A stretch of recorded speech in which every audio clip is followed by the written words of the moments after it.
अध्यापकों, जैसा कि मुझे निर्देश मिला है शिक्षण योजना पर, सबसे पहले मैं अपना परिचय दे दूं। मैं ARP गणित साधु सिंह जलेसर। जैसा कि शुरुआत में एक मैडम ने यहाँ पर उत्तर में बताया कि शिक्षण योजना मतलब पाठ्य योजना और शिक्षण योजना में अंतर है। निश्चित रूप से अंतर है और आप सभी लोग इससे भली भांति परिचित भी होंगे, लेकिन यहाँ पर पुनरावृत्ति के तौर पे मैं एक संक्षेप में इन दोनों के बारे में बताते हुए एक आदर्श पाठ प्रस्तुत करने का प्रयास करूंगा। पाठ्य योजना, निश्चित रूप से पाठ्य योजना एक पाठ की होती है। अगर मैं अपने गणित की बात करूं तो मेरे गणित में कोई भी ऐसा टॉपिक नहीं है जो 35 मिनट में कंप्लीट किया जा सके, चाहे वो छोटे से छोटा टॉपिक क्यों ना हो। अगर मैं कक्षा 1 में या 2 में जोड़ और घटाव की बात करूं तो 35 मिनट में मैं किसी भी बच्चे को जोड़ नहीं सिखा सकता। ऐसी स्थिति में जैसे जोड़ मुझे सिखाना है, मान लो 3 अंकीय जोड़ मेरा 3 अंकीय अंकों का जोड़ मेरे पाठ्यक्रम का हिस्सा है, तो सबसे पहले मुझे उस एडिशन का जो टॉपिक है, जोड़ का जो टॉपिक है, उसे छोटे छोटे सब टॉपिक्स में, सब लर्निंग आउटकम्स में मुझे तोड़ना होगा। मेरा लर्निंग आउटकम है एडिशन, जोड़, लेकिन जोड़ इस लर्निंग आउटकम को मैं छोटे छोटे लर्निंग आउटकम में तोड़ते हुए पहले बच्चे को सिखाऊंगा मैं 1 अंकीय जोड़, 2 अंकीय जोड़, 3 अंकीय जोड़, और लगभग मुझे इसे सिखाने में कम से कम 4 से 5 शिक्षण योजनाएं बनानी होगी। पाठ योजना बनाते वक्त एक पाठ के लिए बनने वाली शिक्षण योजनाएं हर एक विद्यालय के लिए अलग अलग हो सकती हैं। कुछ विद्यालयों के बच्चों का लर्निंग आउटकम अच्छा है, वो 3 शिक्षण योजनाओं में सीख सकते हैं, लेकिन कुछ ऐसे भी विद्यालय होंगे जहाँ पे लर्निंग गैप है या लर्निंग आउटकम थोड़ा सा कमजोर है। ऐसी स्थिति में आपको शिक्षण योजनाओं की संख्याएं बढ़ानी भी होंगी।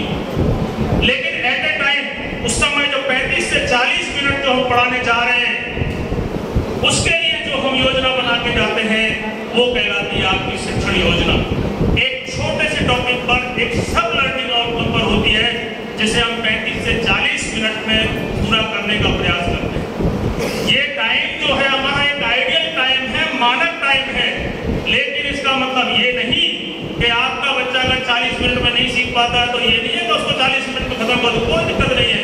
आप उसको दूसरे दिन लीजिए, या 40 के 5-7 मिनट कम भी हो सकते हैं, 5-7 मिनट ज्यादा भी हो सकते हैं। आप शिक्षक हैं, आप अपने विद्यालय के अनुसार छोटे मोटे स्वयं के निर्णय भी ले सकते हैं। अब मैं इसी से संबंधित एक टॉपिक लेता है कि गणित बहुत ही कठिन विषय है, माना जाता है, ऐसी धारणा है, जबकि ऐसा है नहीं। आपने अपने बच्चों में भी अनुभव किया होगा।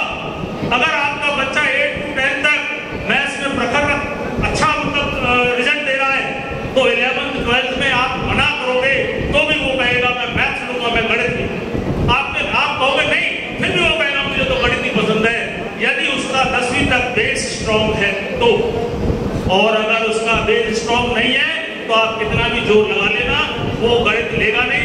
जबरदस्ती आपने दिला दिया तो वो नकल या हल्का फुल्का पासिंग मार्क्स लेकर के वो उसको चला लेगा, लेकिन एक अच्छा प्रदर्शन, आपको एक अच्छा रिजल्ट व्यवहारिक रूप में नहीं दे पाएगा।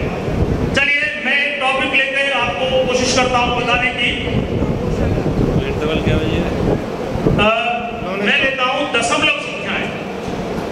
एक दशमलव संख्याएं का टॉपिक लेकर के आदर्श पाठ प्रस्तुत करने का प्रयास करता हूं। हमारा जो प्रकरण है वो है संख्याएं, और हमारा विशिष्ट प्रकरण हो गया उसमें दशमलव संख्याएं। क्योंकि बच्चा संख्याएं जानता है तभी हम दशमलव संख्याएं पढ़ाएंगे। और इससे पहले दशमलव संख्याओं को समझाने से पहले प्री प्लान के आता देखिए, मैं भी प्लानिंग करके आया हूं, पहले से तैयारी करके आया हूं, पूर्व योजना के माध्यम से आया हूं। अगर मैं भी आपके सामने ऐसे ही आ जाता तो मैं यहाँ पे प्रस्तुतिकरण तो दे देता, लेकिन वो इफेक्टिव प्रस्तुतिकरण नहीं होता। आप शिक्षक हैं, ज्ञान तो है,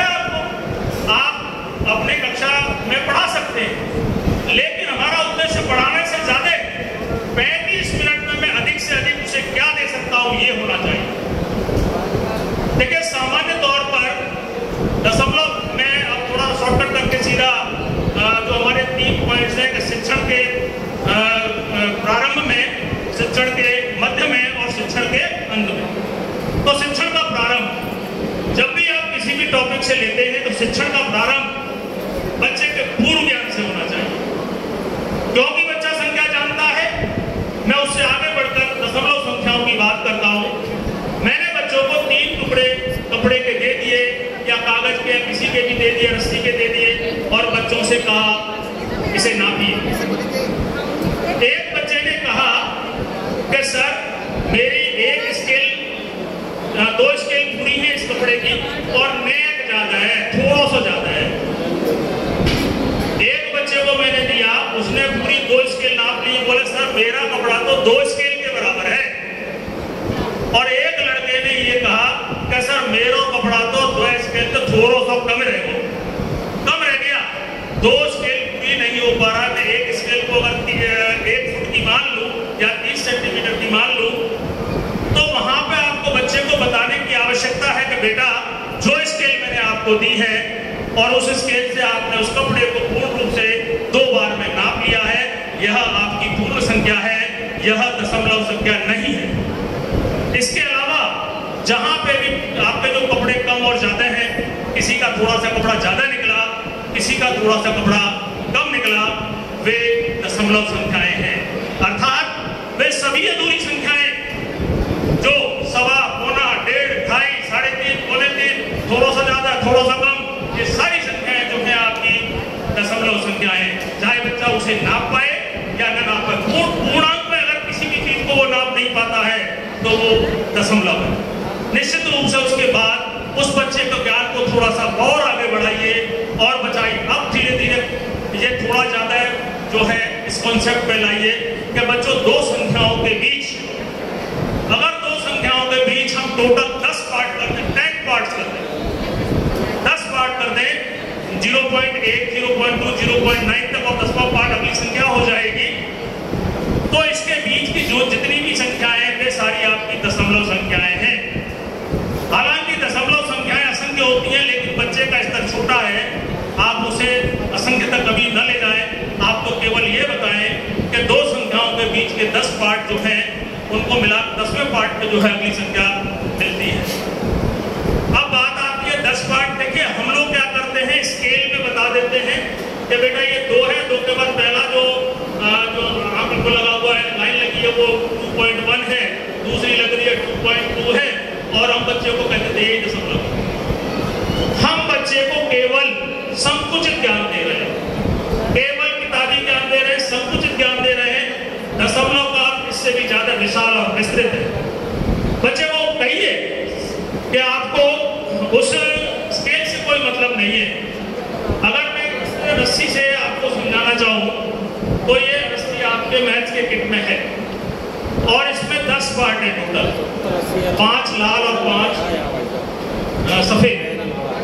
अगर मैं इसे एक पूर्ण संख्या मान लूं, पूरी रस्सी को एक पूर्ण संख्या मान लूं, तो इस रस्सी में 10 पार्ट्स हैं। ये पहला हिस्सा मेरा जो है 0.1, दूसरा जो हो गया 0.2, तीसरा हो गया 0.3। इस तरीके से जब मैं एंड पे आऊंगा तो वो मेरी पूरी एक संख्या हो गई। तो बच्चे के दिमाग में चलेगा तो पहले तो सबने कहा था स्केल, अगर आप स्केल से बता के छोड़ देंगे तो बच्चा जीवन भर यही सोचेगा कि ये स्केल में लिखी है ना, यही दशमलव संख्या है, जबकि दशमलव संख्या का बहुत बड़ा विस्तृत अर्थ है। मैं बड़े डिस्टेंस को भी अगर 10 पार्ट में बांट दूं तो वो भी दशमलव में उसको भी अंकित किया जा सकता है। ऐसे तमाम उदाहरणों से उस बच्चे की दशमलव की संकल्पना को स्पष्ट करने का प्रयास किया जाए। एक तो उदाहरण से बच्चा नहीं समझेगा, बड़ा होता है, तो दूसरे वाले पे ले जाऊं, इस वाले पे ले जाऊं, तो कहीं ना कहीं ये बच्चे को 1.2 की संकल्पना उसके दिमाग में एक पिक्चर क्रिएट करता है।